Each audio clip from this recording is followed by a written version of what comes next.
Okay, so let's keep right on time. So our next speaker is Alex Townsend, coming to us from Cornell. Alex got his PhD from the University of Oxford under the supervision of Nick Trefethen. Then he was a postdoc at MIT, where I very much enjoyed his trips down to New York. And then he moved from MIT to Cornell. And he's going, oh yeah, and I also want to mention he recently won an early career prize from the SCIAM activity group on linear algebra. And so he's going to tell us about computing the spectra of differential operators. Okay, yeah, thank you, Tom. Thank you to all the organizers for inviting me. It's a long journey to get here, so thanks. So the standard paradigm, I guess, for computing with a linear differential operator is you first discretize it, and then you do some solution with that underlying resulting matrix problem. For example, if you want to compute eigenvalues of a differential operator, you might first discretize the differential equation and then solve a matrix eigenvalue problem, maybe using the QR algorithm. I'll refer to that approach as discretize and then solve. And today I want to talk about an alternative paradigm, which we have started calling solve then discretize. This is work with Matthew Colebrook, who is a junior research fellow at Cambridge University, and Andrew Horning, who's a grad student at Cornell. So it's really, how does this work? Okay, so I'm hopefully going to show you some slight problems that get caused when you try to compute the eigenvalues of differential operators when you discretize first and then solve the underlying matrix eigenvalue problem, and compare that with a slightly different approach called solve then discretize. So just as a first example, so that we can get familiar with eigenvalue problems and differential operators, here is the simplest one I could think of. So here's a differential eigenvalue problem. It has smooth coefficients. I'm thinking about it on a bounded domain. It has discrete spectra. The spectra, the eigenvalues happen to be the integers squared, k squared, and they, of course, just live in isolated points. But of course, there are infinitely many of them. So if I was going to discretize this PDE, this ODE, then my underlying matrix eigenvalue problem can only hope to find a finite subset. You might wonder which finite subset does it discover? Does it compute accurately? There's also differential eigenvalue problems that have continuous spectra, where, so like a differential eigenvalue problem can have continuous spectra if it's presented on an unbounded interval, or doesn't have, it has singular variable coefficients on a bounded domain. So here I have basically the same setup, except now I'm on the entire real line, bounded at infinity.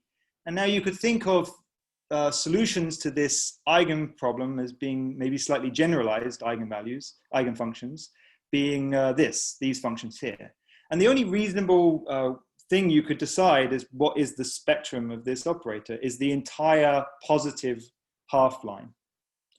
Because every time you plug in one of these generalized, let's say, eigenfunctions, you discover that the corresponding generalized eigenvalue is omega squared for any real omega. So there's now a continuum. Of course, now if I discretize this ODE, I'm not going to be able to discover the continuum of generalized eigenvalues. And I might hope that somehow, as I increase my discretization size, the eigenvalues accumulate along the half line. That might be the best scenario. Okay, so many differential equations obviously have infinitely many discrete spectra. Some of them have continuous spectra, and some of them have a mixture of the two. So here's a danger that you might have with the standard approach, which you discretize first and then solve the underlying matrix problem.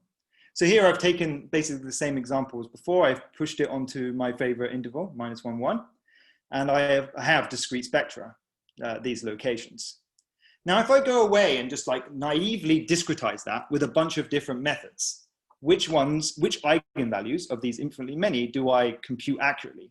So here is this black line. It's the true analytic formula for the eigenvalues. So the perfect answer, if I did an n equals 50 discretization, it would get the first 50 of the eigenvalues. Of course, that doesn't happen.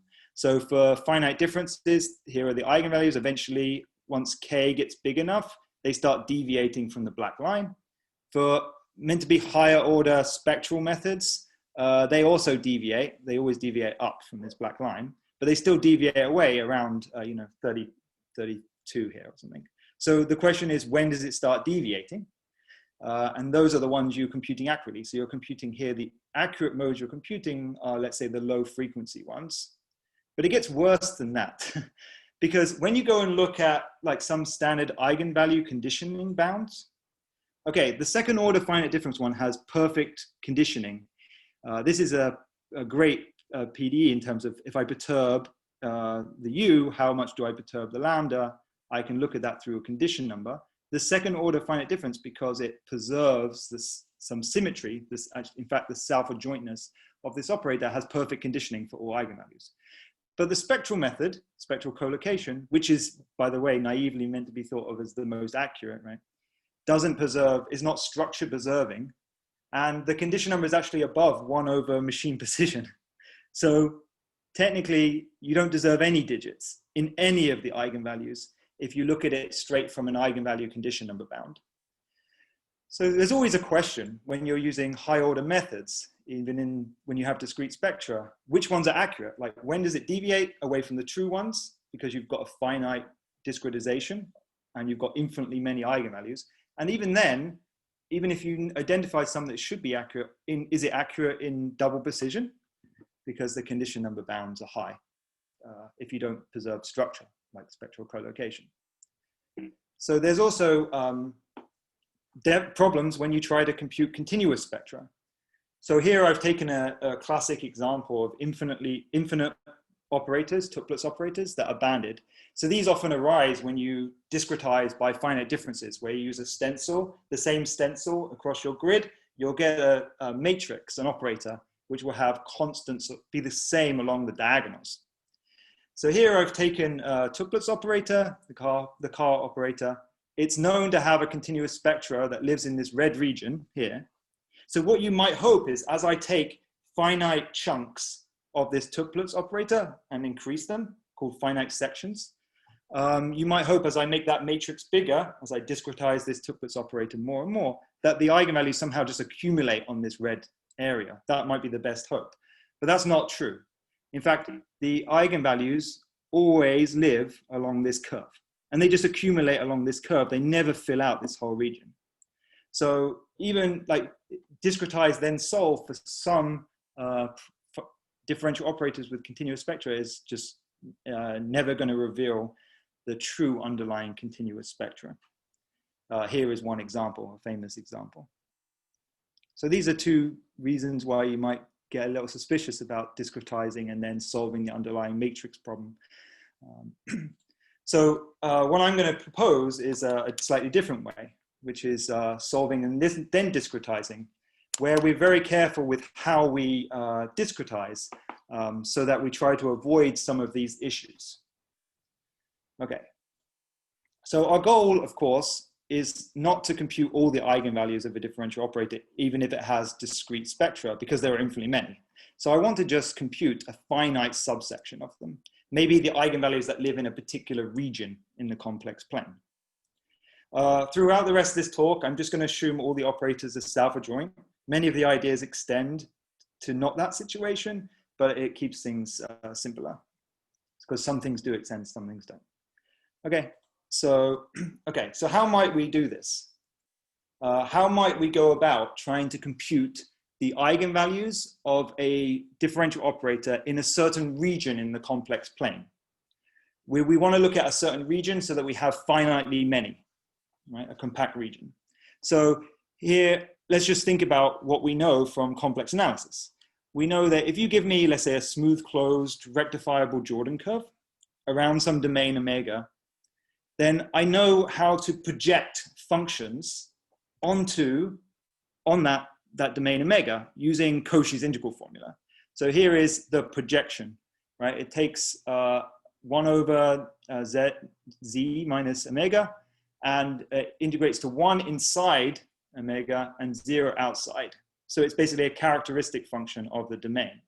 And of course, I could make this numerical instead of analytical by throwing down a quadrature rule for the curve, for the boundary omega, and I would have myself a finite approximation to this Cauchy integral. And this is typically what this might look like if omega was a disk, right? So here is meant to be this Cauchy integral discretized with n equals 50 quadrature points. I've used a trapezoidal rule around the circle. You can see it's almost 0 outside. It's almost 1 inside. There are poles on the boundary because they correspond to these poles that live here. But otherwise, it's doing a pretty good job of being 1 inside and 0 outside, except for a small region near the boundary of omega where I have some quadrature error and some quadrature poles. Okay, so I can use this to project functions. Can I use a similar idea to project matrices or project differential operators? So let's do the matrices first, just to get some intuition. So you can actually swap this omega out for a matrix A, and the whole thing kind of carries through where now you're projecting matrices onto eigenspaces corresponding to eigenvectors eigenvalues that live inside omega. So it's the same setup. This is really the Cauchy integral formula right here. But now I've inserted, instead of a number, a complex number omega, a matrix A. And you can also, of course, approximate this, and it becomes a sum of shifted inverses of A. Now, if I've identified a region like omega, and inside there are, let's say, 2 eigenvalues, what this will do is it will project away the eigenvalues outside, and it will almost preserve the ones inside. This is almost 1 inside and almost 0 outside. So I can actually use this Cauchy integral to learn, to compute the eigenvectors of and eigenvalues of A inside a region. Well, how do I do that? Well, what do? I throw in some vectors into this projection matrix. What comes out is in the range of the span of the eigenvectors that have eigenvalues inside omega. And if I then take this matrix V that comes out, its columns hopefully span the eigenvectors inside the region, I can do a QR factorization and get an orthonormal basis for the eigenspace associated to this region. Once I have that, I can project this potentially large matrix down to, in this case, a 2 by 2 matrix that has the same eigenvalues as the larger matrix and compute that. So this is known as the Feast eigensolver. This I've described for symmetric Hermitian matrices. And it's a very popular way of solving eigenvalues if you want them only in a certain region. You can also do this for differential operators. So swapping this out for differential operators, the A can become a differential operator and it works the same way. Okay, so this is known as the resolvent here. And it gives you an alternative way to express the eigenvalues of A, right? The eigenvalues of A are the places where this inverse exists, where this inverse is bounded, right? Because if Z was an eigenvalue, then this inverse wouldn't exist. So you can do the same by swapping out the matrix A for a differential operator. I really like this approach because this operator here is a resolvent operator, which is compact for L being self-adjoint and having discrete spectra. So this is a really nice operator to deal with, much nicer than the differential operator itself, because we're taking the resultant. So we can do the same thing. Now, instead of throwing in vectors into this projector, we're going to throw in, let's say, random functions. So we throw in some random functions. What we get out is a set of functions set of functions that span the eigenfunctions with eigenvalues inside that correspond to eigenvalues inside this region. We can orthonormalize those, let's say using Gram-Schmidt or using a more exotic thing like continuous householder. And then we can do exactly the same thing and project this differential operator down to a matrix. And if there are m eigenvalues inside and everything works out, then this will be an m by m matrix. that has the same eigenvalues as the differential operator, but only inside the region omega. Outside, I mean, it carries no information about the eigenvalues or eigenvectors outside, and it hopefully carries all the information about the eigenvalues inside. Of course, there are some problems if one of these eigenvalues gets close to the boundary, as you could have seen with that Cauchy integral quadrature error, the quadrature picture I showed you. Either side, like if there's an eigenvalue just outside, it can sometimes come in. If there's an eigenvalue just inside, it can sometimes come out, and so forth. But as long as the eigenvalues are well contained inside the region, then you can compute them by just computing an n by n matrix if there are m of them. So this is it's just the Cauchy's integral formula where the number omega has been replaced by a differential operator. But we really like it because this resolvent operator here is compact for the fact that the differential operator has discrete spectra. So all that's involved actually here to actually do it on a computer is to solve a bunch of shifted linear solves with this differential operator, shifted ODEs or PDEs, depending on how. You solve them when you try to plug in your random functions y, right? You need to project some random functions using this formula here, a sum of shifted solves. And back from that, you get some functions, the solutions to this sum of shifted solves, and then you orthonormalize. Okay, you can actually use any discretization you want to solve these things because I really like spectral methods. I use spectral methods. Okay, so this allows me to use like spectral collocation or the ultraspherical spectral method, any spectral method to compute eigenvalues of differential operators without worrying about preserving structure, like structure preserving discretizations. Here we use one of Nick Trefethen's algorithms, which is a continuous householder method to do the QR factorization. And then here we have to compute this projection again.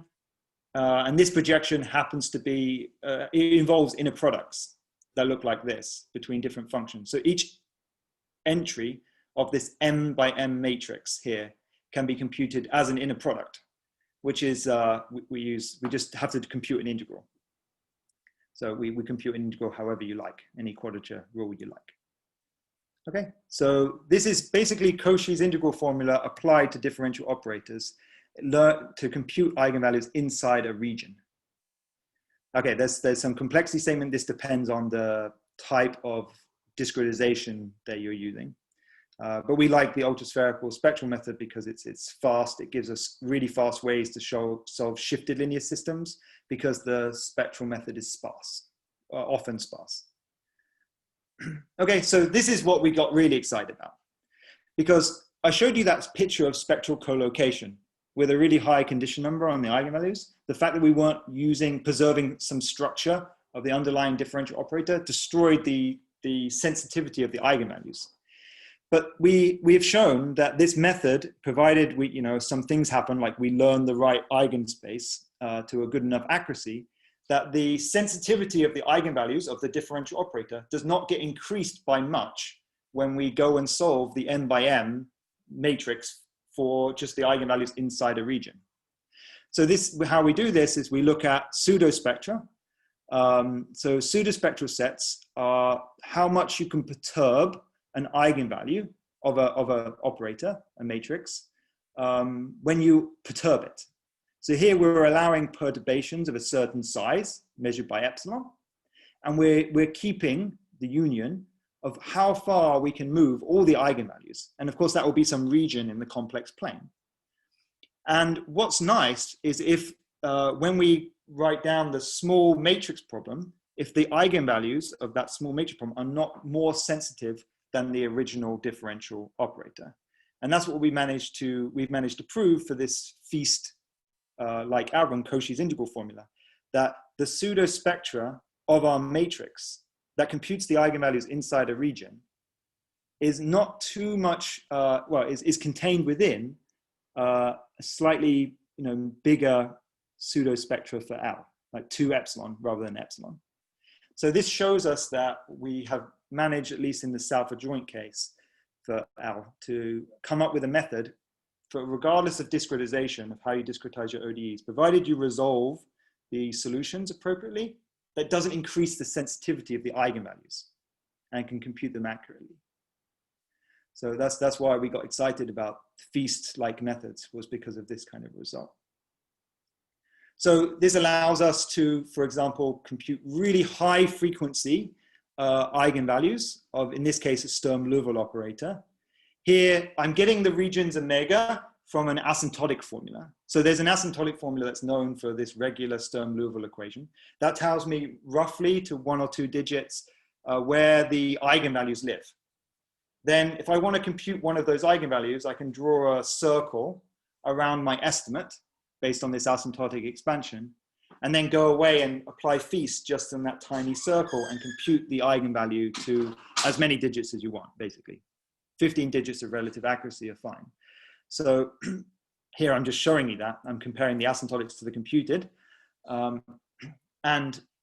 This allows us to both find regions where we might like to find eigenvalues, in this case using asymptotics, as well as use numerics to find them accurately. And this closes the gap between what you can usually do, which is discretize-then-solve is really good at finding the low frequency eigenvalues, the eigenvalues that have a low index.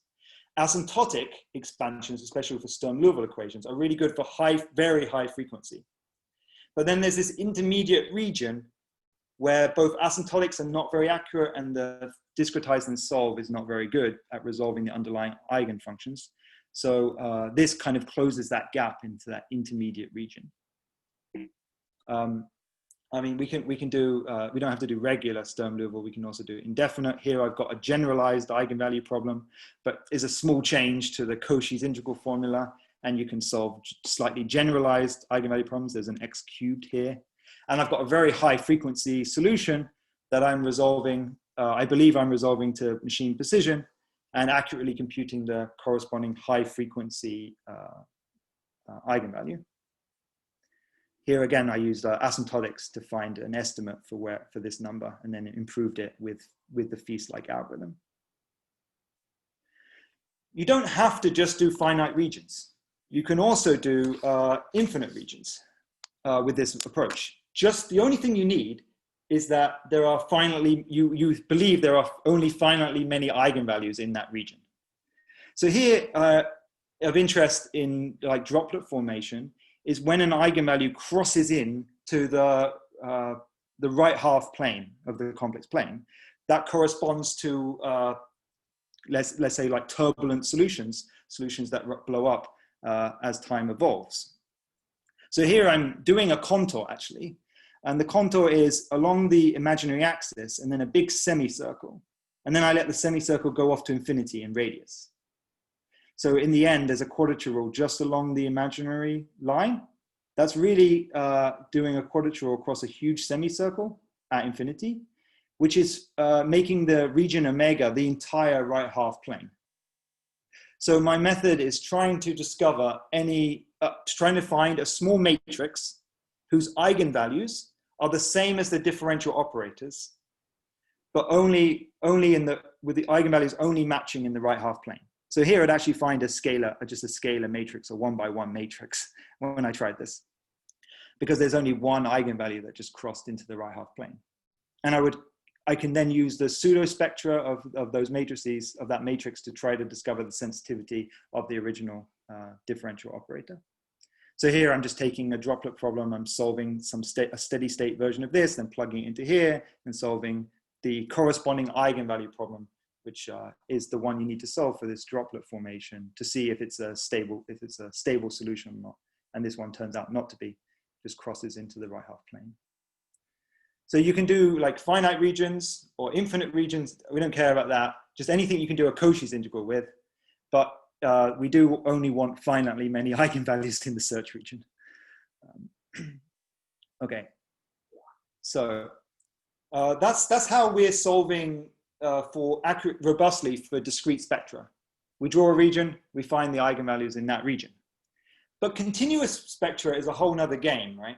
Because like with that problem, they just UXX on the entire real line, how would you hope to discover anything useful about continuous spectra. What do you even want to get back?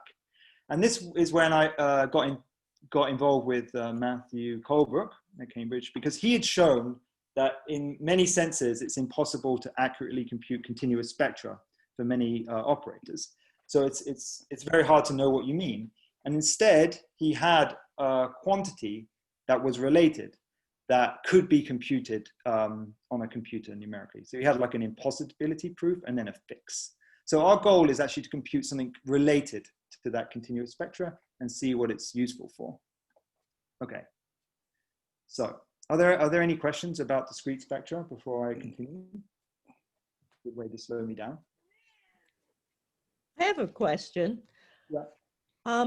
Suppose you use the Lanczos algorithm applied to the operator to evaluate, let's say, f of a, where f is a step function that's 1 on the interval you want and 0 elsewhere. Yes. So you're right. So the way to do that is always to replace that step function by a rational approximation, so that you can filter when you, so basically you have a function f that you want to evaluate at operator, differential operator L. To do that, one of the best ways is to replace that function f by a rational approximation, so that it turns it into operator function products and shifted linear solves. Is that? So because right here we can't use our analytic formula because we want it to be numerical. So we want to find a quadrature approximation to the characteristic function. But you can do Lanczos with this. So just like with the feast, once I got that matrix, that's only one, that's like one iteration. That could become an inner iteration now for a Rayleigh-Ritz procedure that I'm running over the top. Mm-hmm. So I can do these iterative things and embed it in a Lanczos-like iterative method if I want. Okay. And that's typically how like the feast in the matrix world is run. It's run iteratively many times. You first get a reasonable basis for the eigenspace and you go again to try to refine that basis. That way you don't have to have such an accurate quadrature rule. Mm-hmm. You can do the same in the all the tricks in matrix feast continue to work in the differential equation setting. Okay, so let's just first try to figure out let's go back to the matrix case to try to figure out what all this continuous spectral stuff actually is in the end. So if I give you a symmetric like Hermitian matrix, there's an orthonormal basis for it, which is its eigenvectors, which means you can decompose, let's say, Cn, the vectors in Cn, into a sum of projections. This is a decomposition of all vectors in Cn, right? You can write it like this, right? Because this is an orthonormal basis, you can write out V in that orthonormal basis. And this is a really weird way of writing that, but it shows you that there's a sum of orthonormal projectors here that's projecting you onto each eigenspace, and it recovers the original V. You can also use that eigenspace to diagonalize A. And this is a weird way of saying you can diagonalize A, right? Because when you're in each eigenspace, to apply the action of A, you just have to multiply by the corresponding eigenvalue, and you've applied the action of A. Okay, let's leave this for a bit. But you can, the reason I wrote this in this strange way is it completely extends to differential operators now.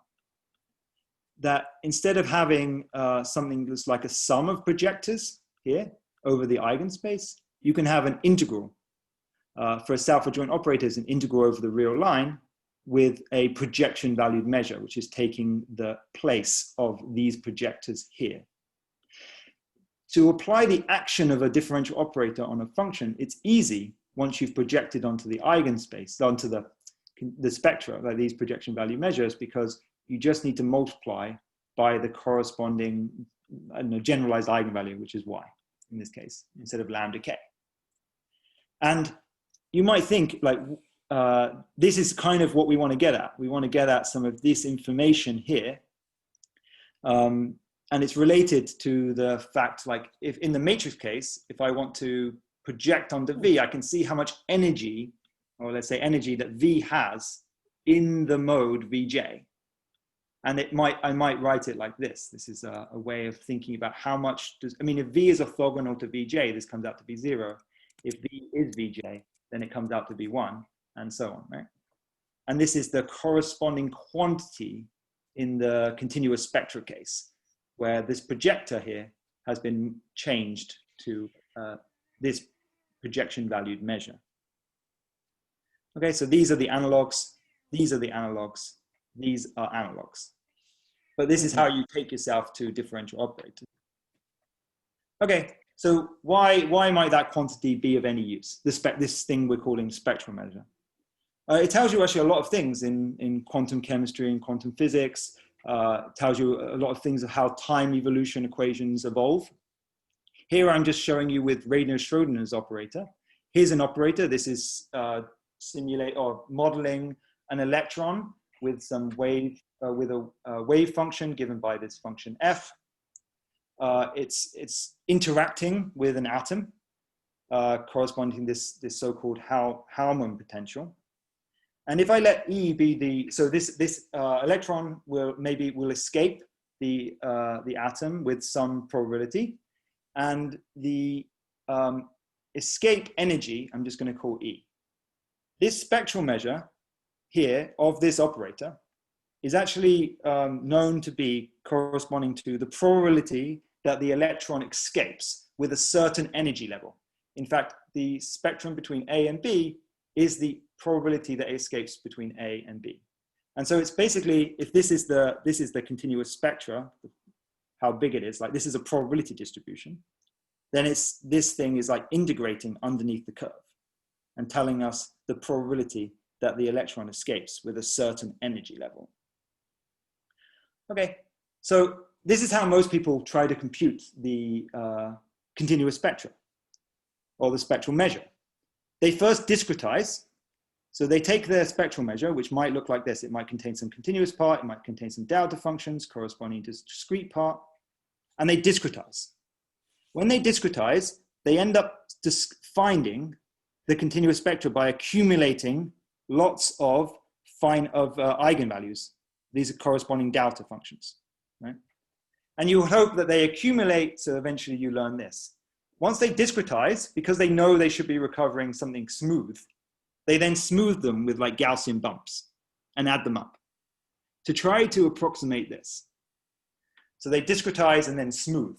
That's how most people do this. This is related to density of state calculations, local density of state calculations.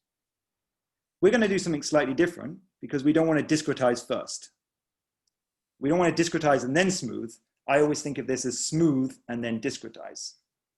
So, okay, going back to our complex analysis class for a second. You might have seen this little calculation. So if I take the difference between two reciprocals here, you can notice there's just plus and a minus difference.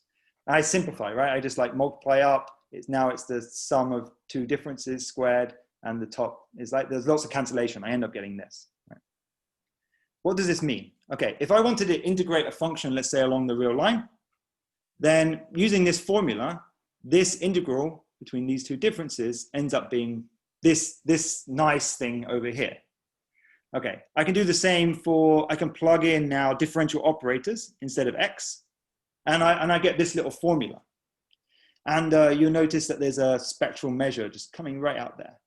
Okay, so what you recover by evaluating the resolvent operator just into the complex plane, right? X is real. You're evaluating just off the complex plane. You're kind of squeezing it from the top and the bottom. You've got plus I epsilon and minus I epsilon. You're squeezing it down and looking at the difference, the jump between the top and the bottom. You're relating that to the continuous spectra, to the spectral measure. Now, why do I like this guy a lot? Because if I look at it, like let's say I plug in epsilon equals 0.1, it's like this. If I plug in epsilon equals 0.01, it's like this. If I plug in a smaller number for epsilon, it ends up being a delta function in the limit as epsilon goes to 0. It's an approximation to the delta function. So this thing by itself recovers the spectral measure at a point. It basically tells me continuous spectral information at a point. In this point, the point x, right? That should be x. So, but for a finite epsilon, it actually tells me an approximation to the spectral measure near x. So I really like this guy. This is exactly what I want to do. I want to convolve, or like do this thing with this Poisson kernel, this function. It will smooth out the spectral measure, and I'll be able to recover it just by looking above and below the real line and sandwiching it by solving two shifted linear solves. One for the resolvent at x plus IE, and one for the resolvent at x minus IE, I epsilon. This is really like very nice. And this is how we end up computing approximations to the spectral measure. This is how you can get some information from that continuous spectra without having to do something which is computationally impossible. So it's simplified down to this little formula, which is the same formula as just squeezing top and bottom. Right? It just simplifies down because L is self-adjoint. So all you need to do, if you want to evaluate this spectral measure at some points, all you have to do is solve a bunch of ODEs or PDEs shifted, and then evaluate an inner product. And you've got yourself this spectral measure, at least a smoothed version of it. Right? The smaller epsilon is, the less you've convolved with this Poisson kernel, the more it looks like a delta function, and the more information you would have got from the spectrum, right? The more accurate your evaluation is here. But now we have some control. We can choose epsilon, which is our smoothing parameter, and then come along and discretize our ODEs and PDEs, our shifted ODEs and PDEs here, to compute those accurately. So we're doing it the other way around. We're first smoothing and then discretizing. And that is the key to making everything robust in our minds. So this is just involves some inner products again. This just involves shifted linear solves. So here I'm taking infinite elastic beam equation. It's on the whole real line. So it has continuous spectra. Right. What I need to do to understand the continuous spectra at lambda, at a point lambda, is to solve these an ODE that looks like this. Here is my shift parameters. I'm slightly in the complex plane, right, with my I minus E. And then I go and evaluate an approximation to the continuous spectra. So this is what I actually discover when I do this, when I solve those differential equations with high enough precision, that I have some near things that look close to delta functions. This is actually recovering a discrete eigenvalue of this operator. It's been smoothed out because I convolved it with this Poisson kernel. There's probably another discrete eigenvalue here. And then there's some continuous part of this spectra. And we've been very interested recently to try to understand how this affects the time evolution. Where if I plug this into some time evolution equation, this information should tell me something very interesting about how to simulate time evolutions with this kind of ODE. So we've got okay, so here it doesn't really matter what I'm actually using. I'm using, in this case, a Fourier spectral method and some conformal maps to solve anything accurate will be fine here. And here I just use something to compute these integrals. I happen to use a trapezoid rule and a conformal map again. It doesn't really matter. You can solve them accurately however you like and compute this inner product here that you have to do to evaluate the spectral measure however you like. Now you can see here that I do run into some issues if I try to solve these ODEs, in this case, to low precision, because I have these oscillations. So right, you have to be playing the game between epsilon, smoothing, and how accurate you solve your ODEs. Right? If I decrease epsilon, I've got to solve my ODEs more accurately to stop oscillations occurring. But we have control over that. And now this is why we got really excited, because for the first time, I believe, in the literature, we can actually prove an algorithm converges to something for continuous spectra, which, right, rather than discretizing and then smoothing, which it works pretty well in practice, but has no theoretical guarantees. Here we actually have a theoretical guarantee. We know it converges. We know as we decrease epsilon, provided we solve our ODEs accurately, we have some convergence. But the convergence is relatively poor, actually, because it's only like, it's like just about epsilon, right? You half epsilon, you get like at most a factor of 2 improvement.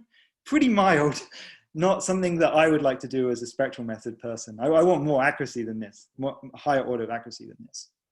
And that's because we used a very particular way of smoothing the spectral measure. We used the one that was the naive one, which was the Poisson kernel.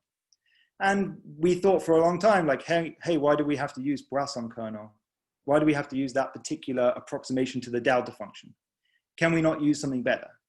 And right, to improve this accuracy that we can get to. And so we have come up now with some better versions of how to approximate delta functions, in particular for resolving the continuous spectra, the spectral measure. And so now we have actually high order algorithms for discovering this. And I'm just showing you plots of these kernels, these smoothing kernels.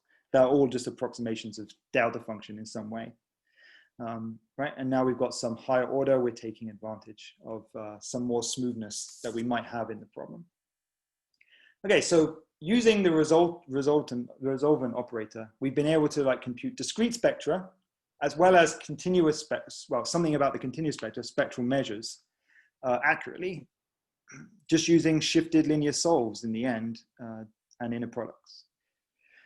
This has allowed us now to apply this to some really, we're starting to apply this to some big quantum physics applications. So like, okay, here's maybe a picture you may or may not know. This is a graphene honeycomb lattice.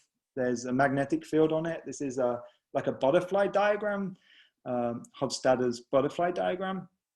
And each slice here is actually a spectral measure calculation.